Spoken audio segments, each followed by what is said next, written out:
मंदिर और कांवड़ आपके बच्चों को भविष्य नहीं बताएंगे। आप सावन में जल चढ़ाने जाते, बेलपत्र चढ़ाते, तो क्या नीट में ऑल इंडिया कोटे में ओबीसी रिजर्वेशन मिल गया होता? तो आप जल चढ़ा रहे थे, आप कांवड़ यात्रा में जा रहे थे, आप एक अच्छे हिंदू बने हुए थे, लेकिन आपके हक को कौन मार रहा था? और यहीं थोड़ी देर के लिए ठहरिए। आप मंदिर जा रहे हो, खूब जाइए, हमारे समझाने से तो आप समझेंगे नहीं।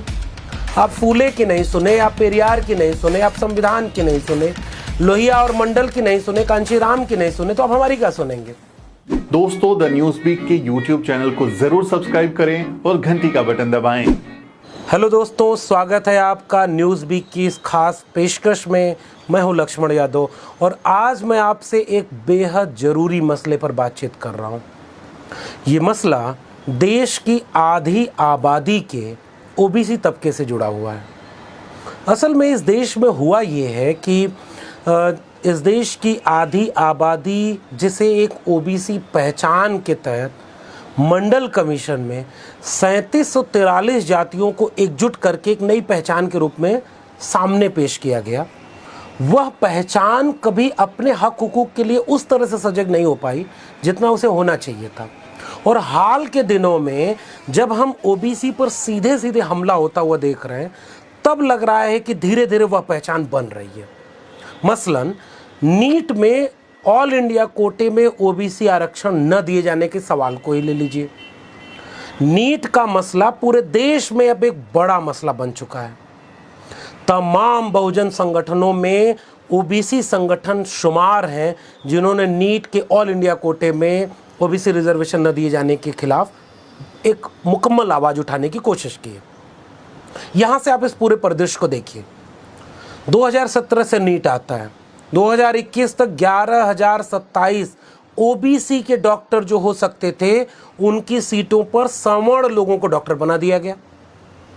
लेकिन वह आंदोलन, वह तेवर, वह विरोध आपको देशव्यापी ढंग से नहीं देखने को मिला रहा होगा।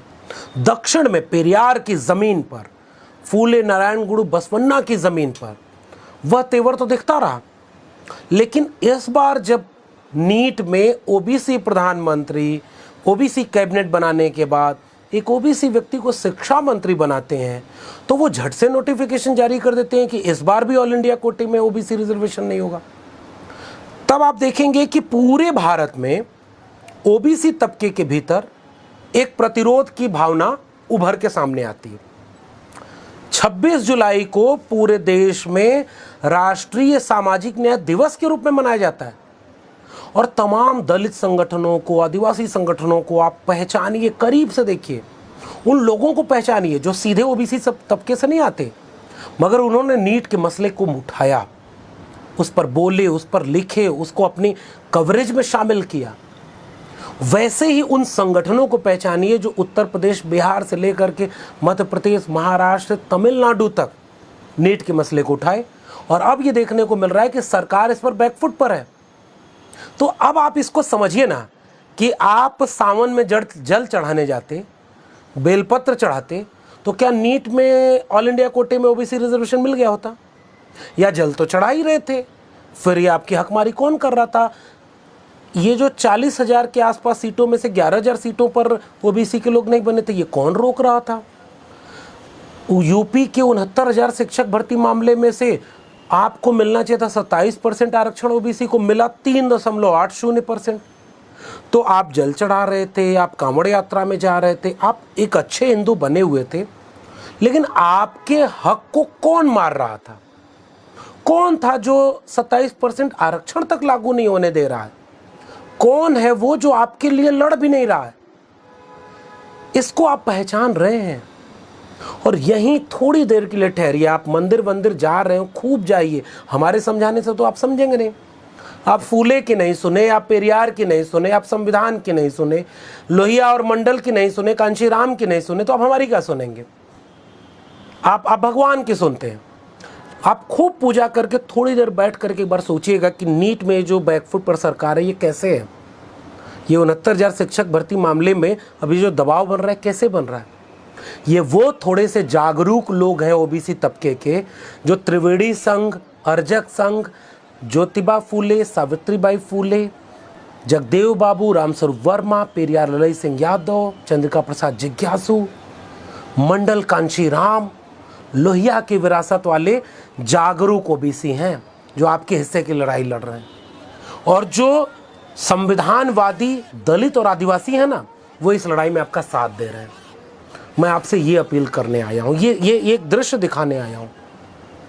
अभी भी आप नहीं समझेंगे कि मंदिर में आपका हक है या सड़क के आंदोलनों में आपका हक है।